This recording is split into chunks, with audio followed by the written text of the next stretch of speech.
السلام عليكم ورحمة الله وبركاته. الحمد لله رب العالمين والعاقبة للمتقين، والصلاة والسلام على أشرف الأنبياء والمرسلين نبينا محمد وعلى آله وصحبه أجمعين ومن تبعهم بإحسان إلى يوم الدين. أما بعد،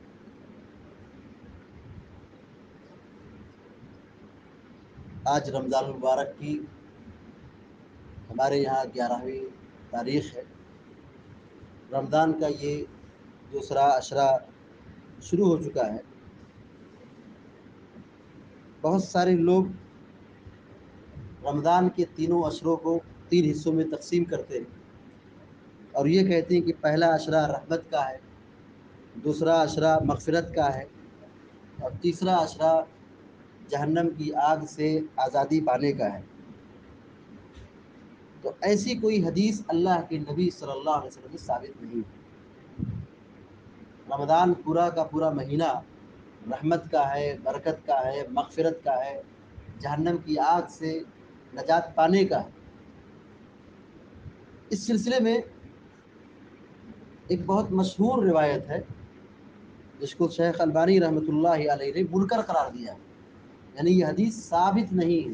منکر کا مطلب انتہائی ضعیف، جھوٹی حدیث۔ منکر مطلب جھوٹی حدیث۔ اول الشہر رمضان رحمہ واوسطہ مغفرہ وآخرہ عتق من النار، سلسلۃ الاحادیث الصحیحہ کی حدیث نمبر، سلسلۃ الاحادیث الضعیفہ کی حدیث نمبر 1569۔ شیخ البانی رحمہ اللہ نے اس روایت کو منکر قرار دیا ہے۔ کیا ہے حدیث؟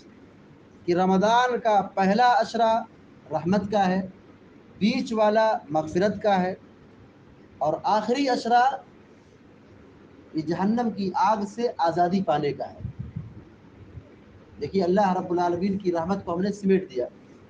اگر اس حدیث پر عمل کیا جائے اور یہ تقسیم کر دیا کہ پہلا عشرہ ایسا ہے، دوسرا عشرہ ایسا ہے، تیسرا عشرہ ایسا ہے، تو گویا کہ ہم نے اللہ کی رحمت کو 10 دنوں میں سمیٹ دیا، جبکہ اللہ کی رحمت بالکل عام ہے۔ اللہ تبارک و تعالی بندوں کو جہنم کی آگ سے رمضان کی ہر رات میں آزاد کرتا ہے۔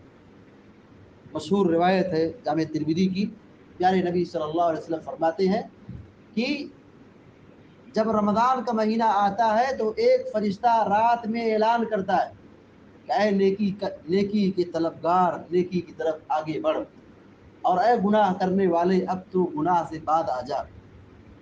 اور اسی حدیث میں آپ نے فرمایا وَلِلَّهِ عُتَقَاءٌ مِّنَ النَّارِ وَذَلِكَ فِي كُلِّ لَيْلَةٍ، کہ رمضان کی ہر رات میں اللہ تبارک و تعالی بندوں کی گردنوں کو جہنم کی آگ سے آزاد کرتا ہے۔ وہ اللہ تعالیٰ ہر رات میں آزاد کرتا ہے، اور یہاں لوگ کہتے ہیں کہ نہیں، رمضان کا آخری عشرہ جہنم کی آگ سے آزادی کا ہے۔ اللہ تعالیٰ رمضان کے پورے 30 دنوں اور راتوں میں فضیلت دے رہا ہے، ہم اس کو سمیٹ کر کے 10 دنوں میں کم کر رہے ہیں۔ تو ایسی کوئی حدیث اللہ کے نبی صلی اللہ علیہ وسلم سے ثابت نہیں ہے۔ لہذا ہماری اور آپ کی ذمہ داری بنتی ہے کہ ایسی چیزیں جو اپلوڈ ہوتی ہیں، لوگ اس کو شیئر کرتے ہیں اور اسٹیٹس پہ لگاتے ہیں اور اس کو دوسروں تک پہنچاتے ہیں کہ پہلا عشرہ مغفرت کا ہے، پہلا عشرہ رحمت کا ہے، برکت کا ہے، دوسرا مغفرت کا ہے، تیسرا جہنم کی آگ سے آزادی کا ہے۔ دین کے معاملے میں اس طرح کی گفتگو کرنا، بغیر سند کے اور بغیر ریفرنس کی بات کرنا، یہ بہت بڑا جرم ہے۔ پیارے نبی صلی اللہ علیہ وسلم فرماتے ہیں من کذب علی متعمدا فلیتبوأ مقعدہ من النار، جو آدمی نبی علیہ السلام پر جان بوجھ کر جھوٹ بولے، شریعت میں جھوٹ بولے، دین میں جھوٹ بولے، حدیث میں جھوٹ بولے، نبی کریم صلی اللہ علیہ وسلم کہتے ہیں ایسے آدمی کو چاہیے کہ اپنا ٹھکانہ جہنم بنا دے۔ آج کیسے لوگ ایسی گفتگو کرتے ہیں؟ جاہلوں میں، سماج میں عام ہے، جو رمضان میں مر جاتا ہے حساب کتاب نہیں ہوتا ہے۔ کہاں ہے حدیث سے؟